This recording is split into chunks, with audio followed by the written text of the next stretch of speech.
قتل و غارت کا طویل کھیل کھیل کر بالڈون بھی دنیا سے رخصت ہو گیا۔ پھر اس کی جگہ بالڈون ثانی تخت نشین ہوا۔ بالڈون ثانی نے بھی گاڈفری کی طرح مسلمانوں کے قتل عام کو عبادت کا درجہ دے دیا تھا۔ وہ بے غیرت عیسائی حکمران تھا کہ ایک بار رملہ کے قیام کے دوران مسلمانوں نے پورے شہر کو گھیر لیا تھا۔ اس صورتحال میں بالڈون ثانی کے باہر نکلنے کی کوئی صورت باقی نہیں رہی تھی، یہاں تک کہ وہ اپنی زندگی سے مایوس ہو چکا تھا۔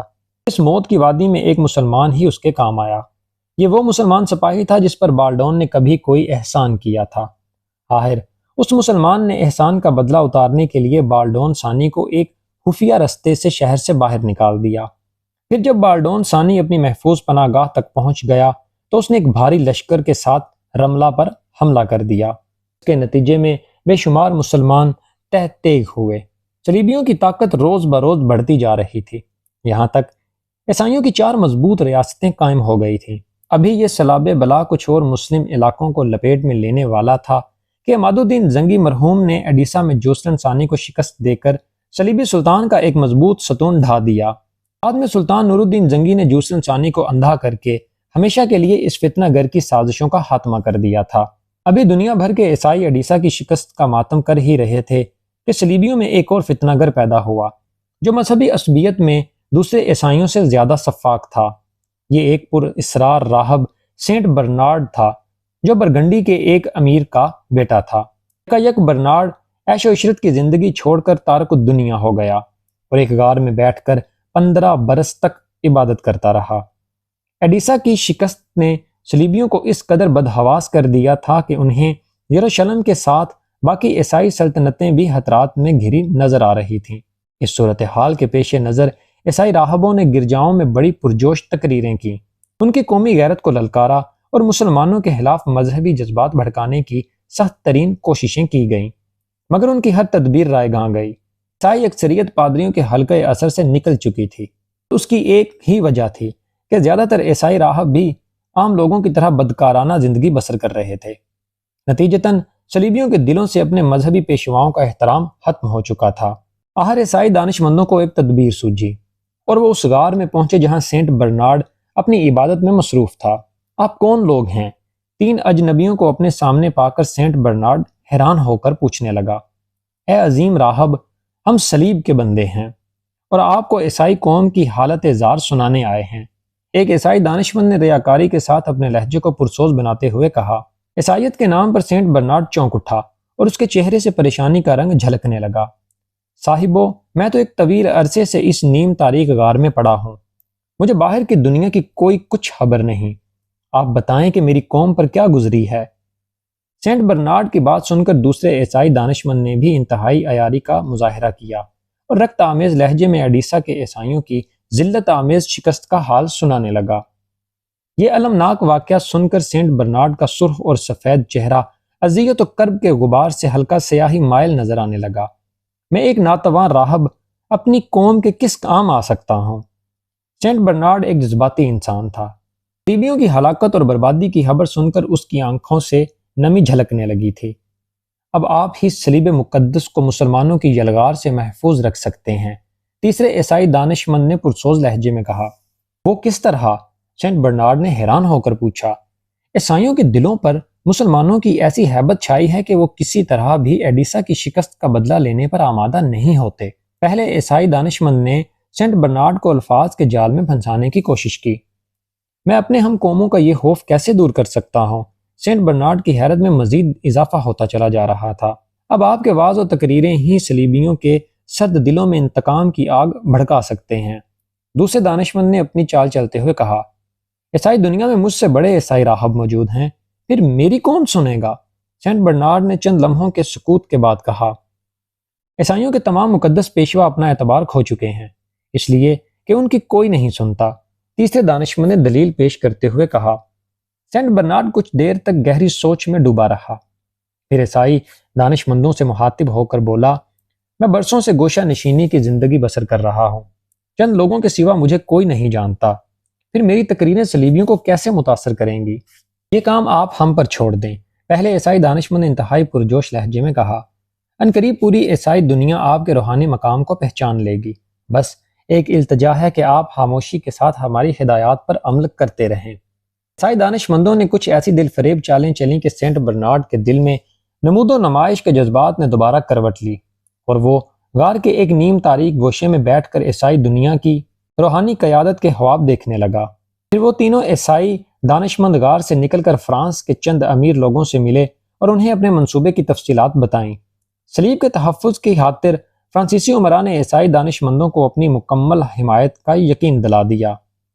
پھر چند روز بعد ہی فرانس کے مشہور شہر ویزلی کے گلی کوچوں میں یہ خبریں بڑی تیزی سے گردش کرنے لگیں کہ سینٹ برنارڈ ایک خدا رسیدہ بزرگ ہیں اور ان پر یسوع مسیح کی رحمتیں براہ راست نازل ہوتی ہیں۔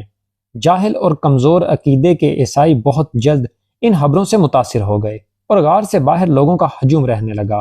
اس ہجوم میں غربت و افلاس زدہ عیسائی بھی شامل تھے اور بیمار اور ناکارہ بھی۔ عیسائی دانشمندوں کو ویزلی کے عمرا کی در پردہ حمایت حاصل تھی، اس لیے بڑے منظم طریقے سے منصوبہ سازی کی گئی تھی۔ سینٹ برنارڈ جس غار میں 15 سال سے مقیم تھا وہ ایک ویران علاقوں میں واقع تھی۔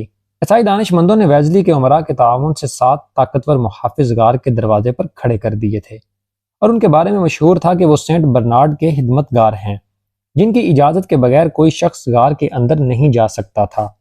پھر جب رات کا اندھیرا پھیلا جاتا تھا تو عیسائی دانشمند اپنی مرضی کے چند آدمی غار میں داخل کر دیتے تھے۔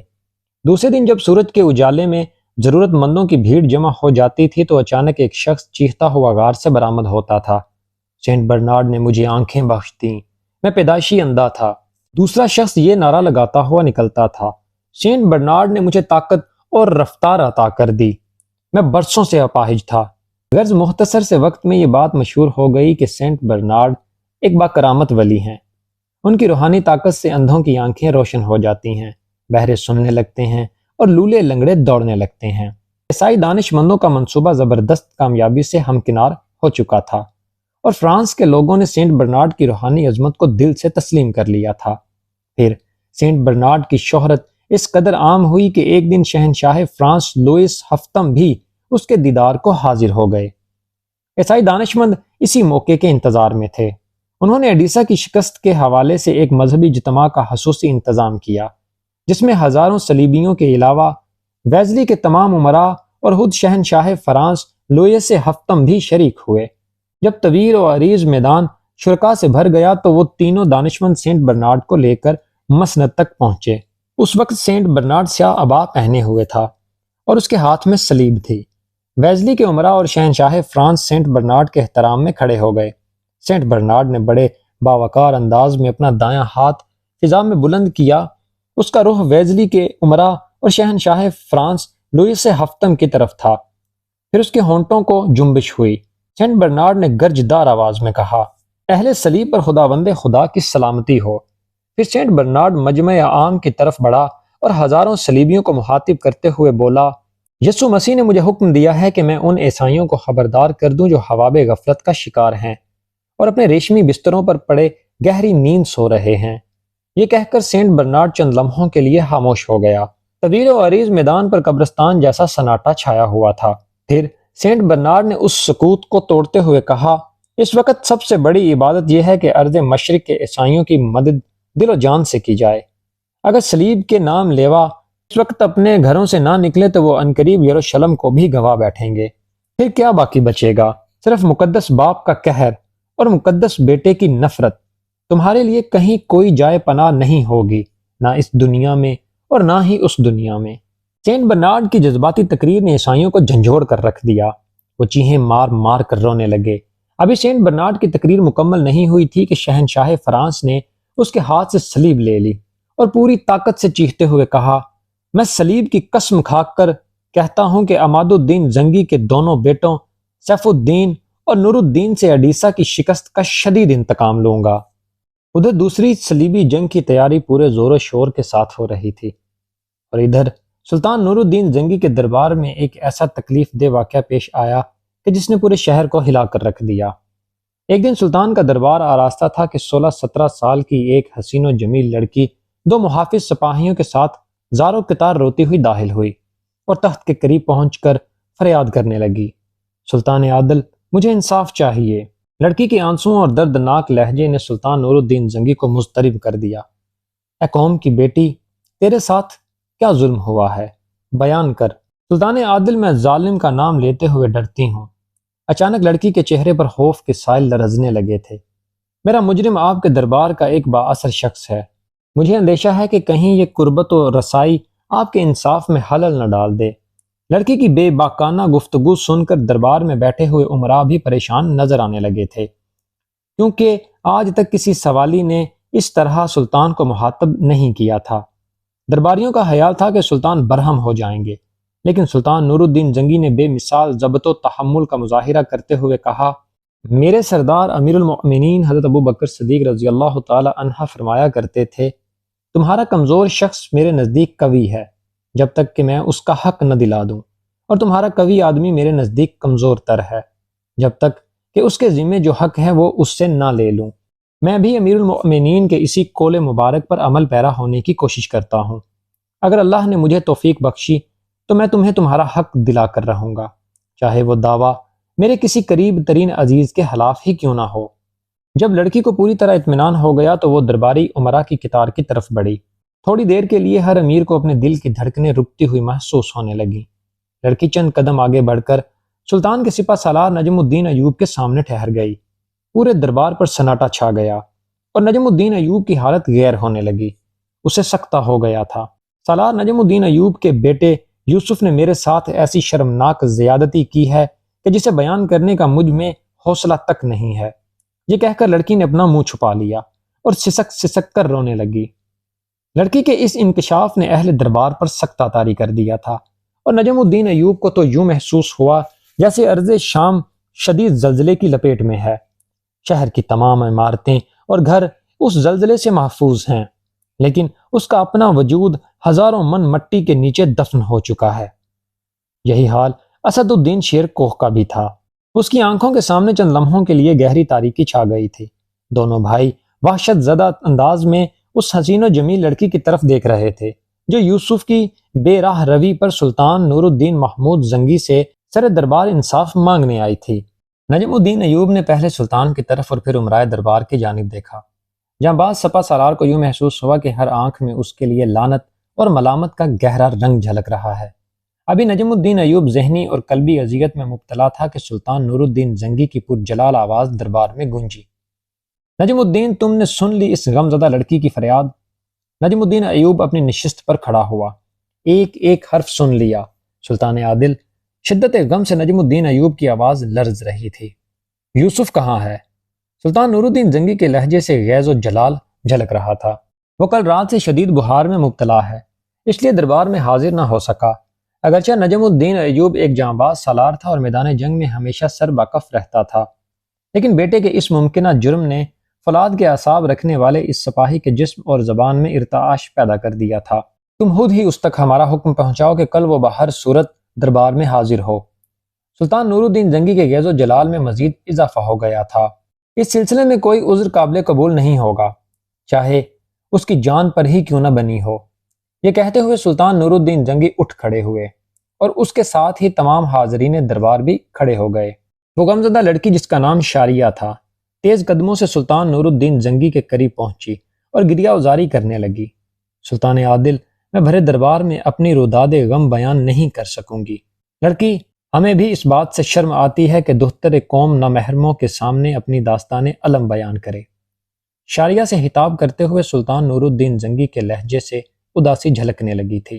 ہم تمہیں حلوت فراہم کریں گے کہ تم اپنے دل کی بات کہہ سکو اور عدالت کے تقاضے پورے ہو سکیں۔ اس کے ساتھ ہی دربار برخاست ہو گیا۔ وہ رات نجم الدین ایوب کے گھرانے پر بہت بھاری تھی۔ زبیدہ کا روتے روتے برا حال ہو گیا تھا۔ نجم الدین ایوب اور اسد الدین شیر کو بخار میں مبتلا یوسف پر برس پڑے۔ ہم نے اپنی عزت و آبرو اور جاہ و حشمت کی جس عمارت کو برسوں کی انتھک محنت کے بعد تعمیر کیا تھا، تو نے اسے ایک لمحے میں ڈھا دیا۔ بخار کی شدت سے یوسف یعنی صلاح الدین ایوبی کا چہرہ تپ رہا تھا، پھر بھی اس نے قوت ارادی کو بروئے کار لا کر سنبھلنے کی کوشش کی اور ادب کے اسی روایتی لہجے میں باپ کو مخاطب کرتے ہوئے کہا، بابا محترم، میں بے قصور ہوں۔ میں نے ہر قدم پر اس بات کا خیال رکھا ہے کہ میری کسی لغزش سے باپ دادا کی عزت و توقیر میں کمی نہ آئے۔ پھر اس لڑکی نے اپنی شرم و حیا کو بالائے طاق رکھ کر تجھ پر یہ الزام تراشی کیوں کی؟ نجم الدین ایوب کے لہجے سے شدید غصہ جھلک رہا تھا۔ میں نہیں جانتا کہ اس عورت کو مجھ سے یہ شکایت کیوں پیدا ہوئی۔ یوسف یعنی صلاح الدین ایوبی نے نہایت معصومانہ لہجے میں کہا، اگر تجھ پر یہ جرم ثابت ہو گیا تو پھر ہمارے عہدہ و منصب کا کیا ہوگا؟ ہمیں بھی ذلت و ندامت کے ساتھ معزول کیا جا سکتا ہے۔ اسد الدین شیرکو کا لہجہ سخت غضبناک تھا، اگرچہ وہ اپنے اس بھتیجے سے بے پناہ محبت کرتا تھا، لیکن اس سنگین صورتحال میں وہ بھی ہراساں نظر آ رہا تھا۔ یوسف نے اپنی فطرت کے مطابق انتہائی ضبط و تحمل کا مظاہرہ کرتے ہوئے کہا، ام محترم، ایک شخص کے گناہ کا بوجھ دوسرے کے کاندھے پر ہرگز نہیں ہوگا۔ یوسف نے قرآن کریم کی ایک آیت مقدسہ کا حوالہ پیش کیا، اگر میرا گناہ ہے تو اس کا بوجھ بھی میں خود ہی اٹھاؤں گا۔ نجم الدین اور اسد الدین شیرکو عجیب اذیت و کشمکش میں مبتلا تھے۔ جب وہ صلاح الدین ایوبی کی استقامت دیکھتے تو انہیں یقین سا ہونے لگتا کہ ان کا بیٹا بے گناہ ہے، مگر جب انہیں اس غمزدہ لڑکی کی گریہ ازاری اور بے قراری یاد آتی تو یوسف گنہگار نظر آنے لگتا۔ بڑے سنگین اور اذیت ناک لمحات تھے جن سے شامی افواج کا سپہ سالار اور اس کے اہل خانہ بری طرح متاثر تھے۔ دوسری طرف سلطان نور الدین محمود زنگی نے اپنے محل کے ایک مخصوص کمرے میں قاضی ابن ارسون اور اس لڑکی شاریہ کو طلب کر لیا تھا جو یوسف یعنی صلاح الدین ایوبی کے خلاف مدعی تھی۔ لڑکی، اس وقت تم دربار شام میں نہیں، ایک ایسے خفیہ کمرے میں ہو جہاں میرے اور قاضی صاحب کے سوا کوئی تیسرا فرد موجود نہیں۔ سلطان نور الدین زنگی نے نہایت نرم لہجے میں شاریہ کو مخاطب کرتے ہوئے کہا، اب تم بے جھجک ہو کر اپنی روداد غم پوری تفصیل کے ساتھ بیان کر سکتی ہو۔ شاریہ نے انتہائی رقت آمیز لہجے میں کہنا شروع کیا، سلطان عادل، مجھے یوسف یعنی صلاح الدین ایوبی کی شاہ سواری بہت پسند تھی۔ میں نے اسے کئی بار آپ کے ساتھ چوگان کھیلتے دیکھا، پھر رفتہ رفتہ میری پسندیدگی بڑھتی چلی گئی۔ یہ کہتے کہتے شاریہ کے چہرے پر شرم و حیا کا ہلکا سا رنگ ابھر آیا اور اس نے سر جھکا لیا۔ آخر میں ایک دن یوسف کی محبت میں گرفتار ہو گئی اور اس کے سامنے اپنی محبت کا اظہار بھی کر دیا۔ یوسف نے بھی بھرپور انداز میں میری محبت کی پذیرائی کی۔ مجھے یقین تھا کہ وہ ایک لائق شاہ سوار کی طرح قابل اعتبار نوجوان بھی ہوگا۔ یہ کہہ کر شاریہ نے سر اٹھایا اور سلطان نور الدین محمود زنگی کی طرف ہاتھ کے اشارے سے کہا، اور اس اعتبار کی وجہ آپ تھے سلطان عادل؟ ہم؟ والی شام نے چونک کر کہا، وہ کس طرح؟ اس بات کی وضاحت کرو لڑکی۔ اس لیے کہ یوسف یعنی صلاح الدین ایوبی آپ کا مصاحب خاص ہے۔ شاریہ کی آنکھوں سے آنسو جاری تھے، مگر اس کے لہجے سے بہت زیادہ اعتماد جھلک رہا تھا۔ شاریہ نے ایک ایک لفظ پر زور دیتے ہوئے کہا، اور سلطان عادل ایک بے اعتبار شخص کو اپنا مصاحب خاص نہیں بنا سکتے۔ شاریہ کے لہجے میں اس قدر بے ساختگی تھی کہ سلطان نور الدین محمود زنگی بھی اس کی بات سے متاثر ہوئے بغیر نہ رہ سکے۔ لڑکی، اس حسن زن کے لیے ہم تیرے شکر گزار ہیں۔ قاضی ابن ارسون بار بار اپنی کرسی پر پہلو بدل رہے تھے۔ وہ اس واقعے کا انجام جاننے کے لیے مضطرب تھے، کیونکہ معاملہ ان کے شاگرد خاص یوسف یعنی صلاح الدین ایوبی کا تھا، مگر یہ حوالہ بھی غیر معتبر ٹھہرا۔ یکایک شاریہ کے بہتے ہوئے آنسوؤں میں تیزی آ گئی تھی۔ یوسف نے مجھے دھوکہ دیا، کچھ دن شادی کرنے کے فریب میں مبتلا رکھا اور پھر ایک روز ٹھکرا دیا، اپنے تمام وعدوں سے منحرف ہو گیا۔ ہو سکتا ہے کہ تمہارے اور یوسف کے خیالات میں ہم آہنگی نہ ہو۔ قاضی ابن ارسون نے شاریہ کو مخاطب کرتے ہوئے کہا، اس صورت میں عورت و مرد کا الگ ہو جانا ہی مناسب ہے، تاکہ شادی کے بعد ازدواجی زندگی ایک عذاب نہ بن جائے۔ شاریہ زارو کتار رونے لگی، مجھے یوسف کی بے وفائی کا گلہ نہیں، مگر اس نے میرے ساتھ جو ناروا سلوک کیا اس کا ازالہ کون کرے گا؟ اس نے میری شدید محبت اور سادگی سے یہاں تک فائدہ اٹھایا کہ مجھے گناہ گار بنا ڈالا اور میرے چہرے پر کبھی نہ مٹنے والی سیاہی مل دی۔ سلطان نور الدین زنگی نے اس انکشاف پر کسی خاص رد عمل کا اظہار نہیں کیا، کیونکہ وہ پہلے ہی لڑکی کی روداد غم حاضرین دربار کے سامنے سن چکے تھے، مگر قاضی ابن ارسون کے لیے یہ بات ناقابل یقین تھی، اس لیے وہ جوش اضطراب میں اٹھ کھڑے ہو گئے اور شاریہ کو مخاطب کر کے کہنے لگے، یوسف ایسا نہیں کر سکتا، میں اسے خوب جانتا ہوں، وہ ایک صاحب کردار نوجوان ہے، انتہائی پاک باز اور سنجیدہ، میں اس سے کسی ایسے شرمناک فعل کی توقع نہیں رکھتا۔ قاضی ابن ارسون کا بیان سن کر سلطان نور الدین زنگی نے مداخلت کی، قاضی صاحب، آپ کا طرز عمل انصاف کے تقاضوں کی نفی کر رہا ہے۔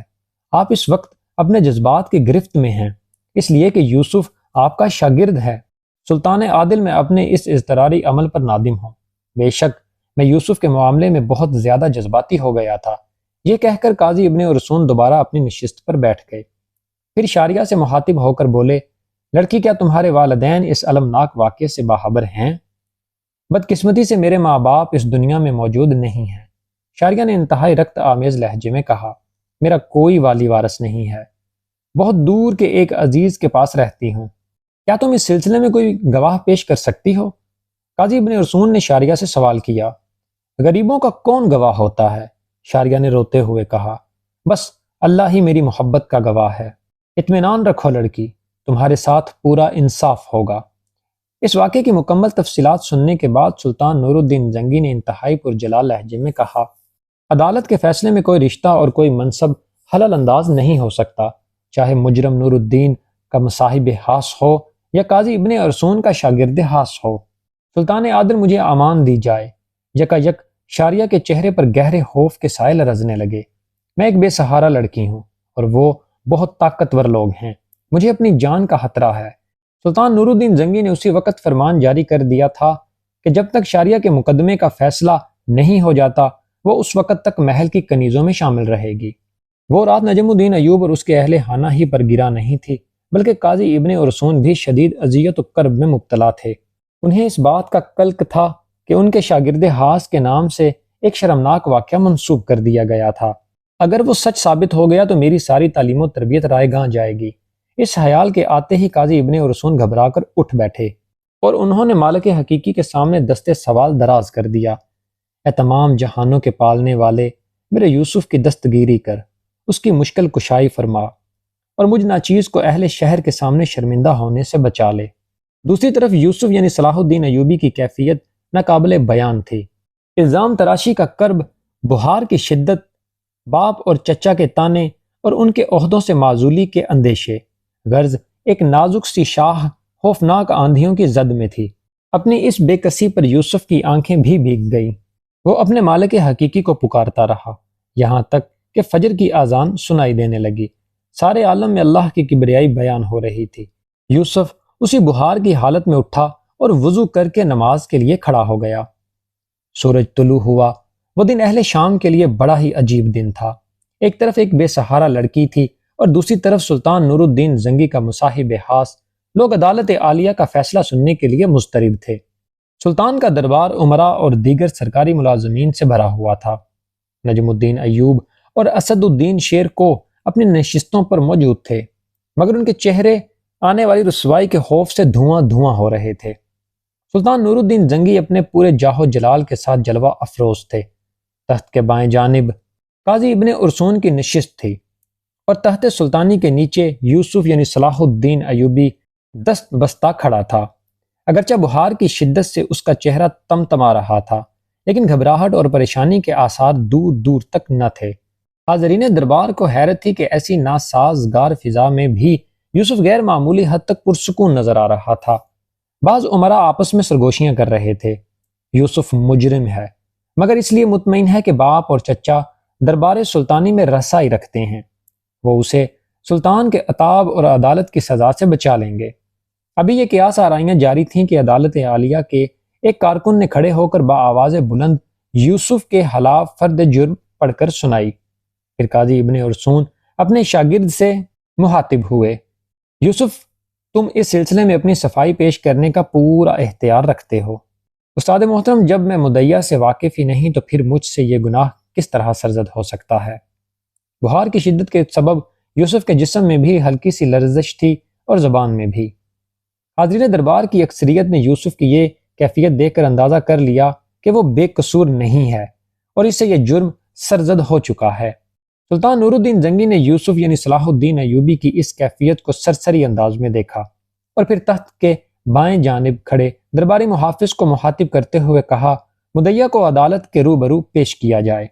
تھوڑی ہی دیر میں دو محافظ سپاہی شاریہ کو لیے ہوئے دربار میں داخل ہوئے۔ شاریہ اس وقت ایک سفید چادر میں اس طرح لپٹی ہوئی تھی کہ حاضرین دربار کو صرف اس کی آنکھیں نظر آ رہی تھیں۔ شاریہ آہستہ آہستہ چلتی ہوئی تخت کے قریب آئی اور سر جھکا کر کھڑی ہو گئی۔ لڑکی، تمہارے دعوے اور یوسف کے بیان میں ذرا برابر بھی مطابقت نہیں۔ یکا یک دربار سلطانی میں قاضی ابن ارسون کی باوقار آواز گونجی، وہ تمہیں جانتا تک نہیں، پھر اس سنگین جرم کا مرتکب کس طرح ہو سکتا ہے؟ قاضی ابن ارسون کی آواز سن کر شاریہ نے چادر میں لپٹا ہوا اپنا چہرہ بے نقاب کر دیا۔ اس کی آنکھوں سے آنسو بہہ رہے تھے، مگر نظریں جھکی ہوئی تھیں۔ یوسف نے بڑی بے نیازی کے ساتھ شاریہ کے دلکش چہرے پر ایک اچٹتی ہوئی نظر ڈالی اور بڑے پر اعتماد لہجے میں سلطان نور الدین زنگی سے مخاطب ہوا۔ سلطان عادل، میری آنکھیں دھوکہ نہیں کھا سکتی۔ یقیناً میں اس نامحرم لڑکی کو پہلی بار دیکھنے کا گناہ گار ہوں۔ اس سے زیادہ کچھ نہیں، باقی سب بہتان ہے۔ اگرچہ بخار کی شدت کے باعث یوسف کی آواز میں ہلکا سا ارتعاش تھا، لیکن چہرے سے معصومیت ظاہر ہو رہی تھی۔ دربار پر سناٹا طاری تھا۔ یوسف کے بیان نے ان امراء کو بھی حیرت زدہ کر دیا تھا جو کچھ دیر پہلے سرگوشیوں میں نجم الدین ایوب کے بیٹے کے جرم پر قیاس آرائیاں کر رہے تھے۔ پھر اس مقدمے کا فیصلہ بھلا کس طرح ہوگا جبکہ مدعیہ اصرار کر رہی ہے اور مدعا عالیہ مسلسل انکار؟ قاضی ابن ارسون نے سلطان نور الدین زنگی کو مخاطب کرتے ہوئے کہا۔ ابھی سلطان عادل قاضی صاحب کے سوال کا جواب دینے بھی نہیں پائے تھے کہ یوسف یعنی صلاح الدین ایوبی درمیان میں بول اٹھا۔ سلطان عادل، ہم اہل ایمان ہیں۔ جب اہل دنیا کسی نتیجے پر نہیں پہنچ پاتے تو ہمیں اپنے اللہ کی طرف رجوع کرنا پڑتا ہے۔ اگر یہ نامحرم خاتون ذات وحدہ لا شریک کو درمیان میں لے آئے اور خالق کائنات کی قسم کھا لے تو میں اس گناہ کو بھی تسلیم کر لوں گا جو مجھ سے سرزد نہیں ہوا ہے۔ یوسف کے لہجے میں اس قدر سوز تھا کہ حاضرین دربار کی اکثریت نے بھی اس خلش کو اپنے دلوں میں محسوس کیا۔ شاریہ نے بدحواس ہو کر یوسف کی طرف دیکھا۔ محترم خاتون، تمہیں اپنے اللہ سے ڈر نہیں لگتا؟ یوسف کے لہجے میں بڑا درد تھا۔ یوسف کے طرز گفتگو نے شاریہ کے جسم پر لرزہ طاری کر دیا اور پھر وہ گریہ ازاری کے انداز میں چیخ چیخ کر کہنے لگی، سلطان عادل، یوسف بے قصور ہے اور گناہ گار میں ہوں کہ اس پاک باز نوجوان پر تہمت لگائی۔ شاریہ کے اعتراف نے چند لمحوں میں مقدمے کی نوعیت ہی بدل ڈالی تھی۔ نجم الدین ایوب اور اسد الدین شیرکو کے ہونٹوں کی مسکراہٹیں واپس لوٹ آئی تھیں اور ان کے چہروں سے طویل اذیت و کرب کا غبار دھل گیا تھا۔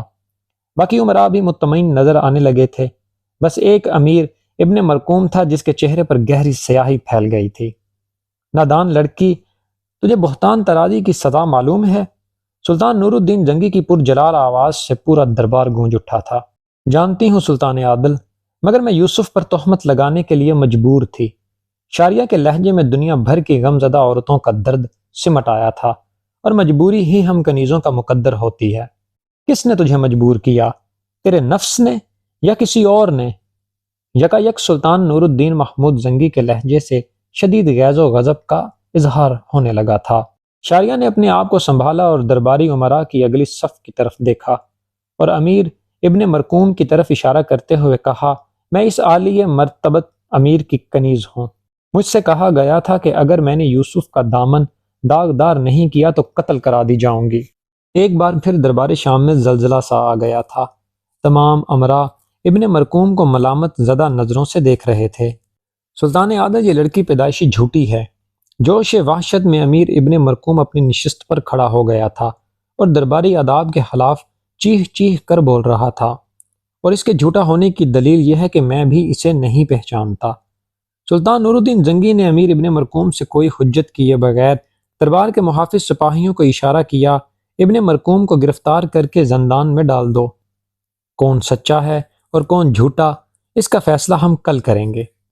حکم سلطانی سنتے ہی دربار کے محافظ سپاہی آگے بڑھے اور ابن مرقوم کو کھینچتے ہوئے باہر لے گئے۔ حقیقی مجرم بے نقاب ہو چکا تھا۔ یوسف، ہمارے قریب آؤ۔ ابن مرقوم کے جاتے ہی سلطان نور الدین محمود زنگی یوسف سے مخاطب ہوئے۔ بخار کی شدت اور بڑھ گئی تھی۔ یوسف لڑکھڑاتے قدموں سے آگے بڑھا اور اس نے سلطان عادل کے ہاتھوں کو بوسہ دیا۔ میں بہت شرمندہ ہوں کہ میری وجہ سے آپ کو شدید اذیت پہنچی۔ یہ کہتے کہتے یوسف رو پڑا۔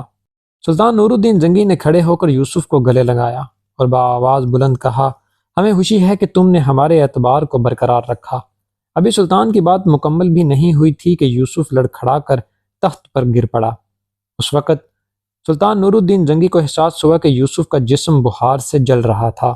سلطان نور الدین زنگی کے ماہر جاسوسوں نے چند گھنٹوں میں امیر ابن مرقوم اور شاریہ کے متعلق ساری معلومات حاصل کر لی تھیں۔